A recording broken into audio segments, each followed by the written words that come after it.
tools you'll need to complete this repair are a pair of needle nose pliers, a handheld Phillips head screwdriver, or a Phillips head bit incorporated with your drill. This is a front load compact Whirlpool washer. It's fairly new. It's a lot smaller than most front load washers, as you can tell. The problem we're having with this one is it actually will not go through a cycle.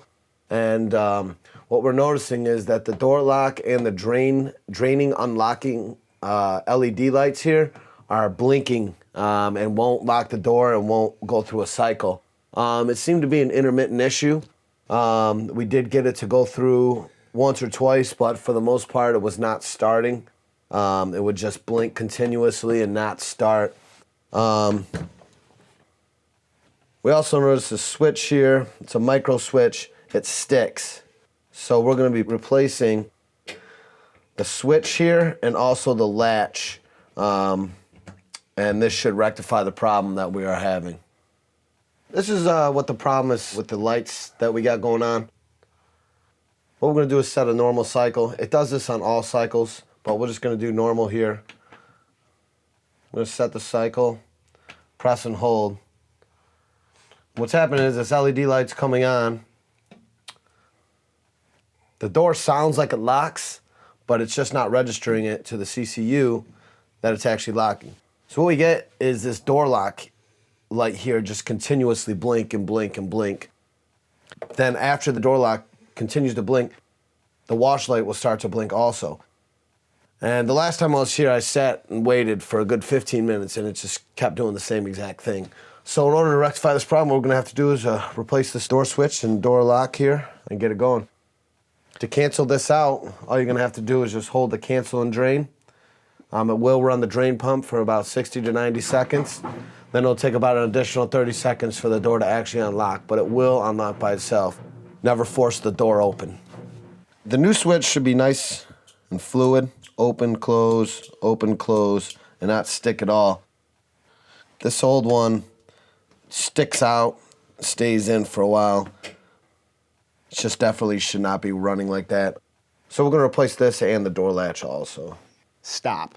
Before beginning any repair, always be sure to disconnect the power to the appliance. It is also recommended to test the outlet for proper voltage. Remember to also turn off the water. What we're gonna have to do first is there is a retaining spring that holds this gray bellow on, and then we're gonna have to remove the spring and then fold the bellow back. And basically the latch and the switch are both held on by 2 Phillips head screws on each. Not too difficult of a repair. This retaining spring can be a little tricky sometimes. The best way to get it off is to use a pair of needle nose pliers. And if you look under it, there will be a nice place to grab it. Get it on there nice and tight, pull out, and use your other hand and you can fold it completely off. Where you want to grab is one of these loops here. Is the best place to grab and pull out. Now, if you do this repair and your washer, you've been using it for some time, you will notice that you may have rust on these retaining springs. Sometimes when you pull them off, they do break. If it's older and there is rust on it, they are kind of difficult to get off. If it bends out and breaks, you will have to replace that spring. You want that tension to be very tight around this bellow, or you could run into some leaking issues. So you don't want to just rig it up back on there. You would want to replace the actual retaining spring if it does in fact break. Now, after removing the retaining spring, we're going to fold back the bellow here. It does get a little stuck on there, which is a good thing. So we're going to fold this back about halfway. You can't do the whole thing. It will make things easier on you. Fold it back inside of the drum. Get it out of the way. Okay, so we're gonna remove these 2 Phillips head screws first and get the door switch out. Just 2 standard Phillips head screws. Just hold it on. Now there's gonna be 1 harness going to the door switch.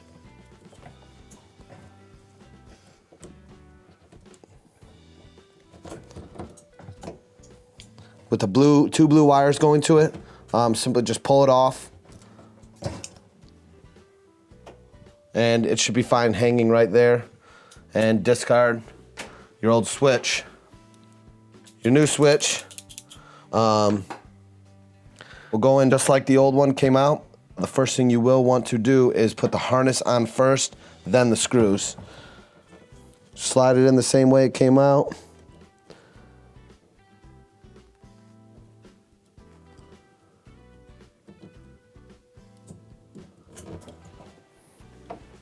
And grab your 2 screws.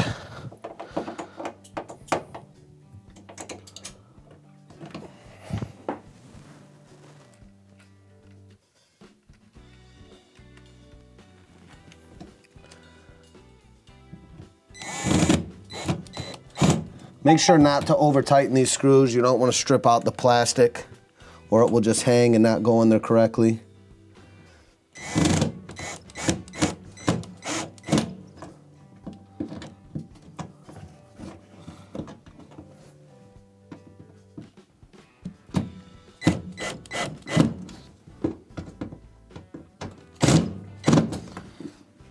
And this one is now a lot smoother than the old one. After replacing the switch, we're going to replace the door latch here. Same way as the switch. First thing you're going to do is remove the 2 Phillips head screws.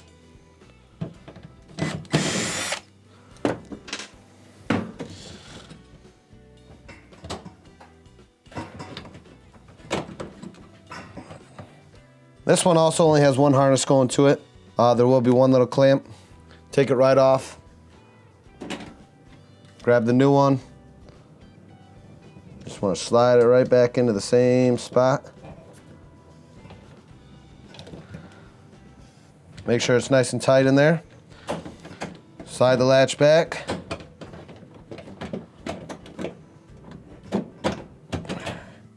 All right, make sure it's in there nice and flush against the actual cabinet. Grab your Phillips, and again, do not over tighten. You do not want to strip that out or the door latch will have to be replaced again.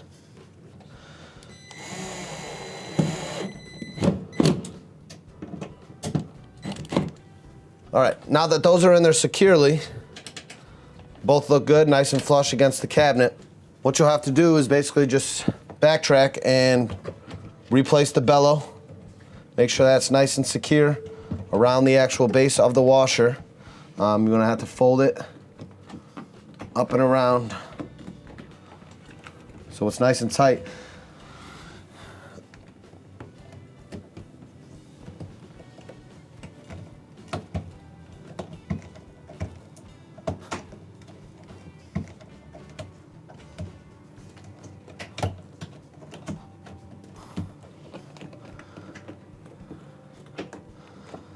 All right.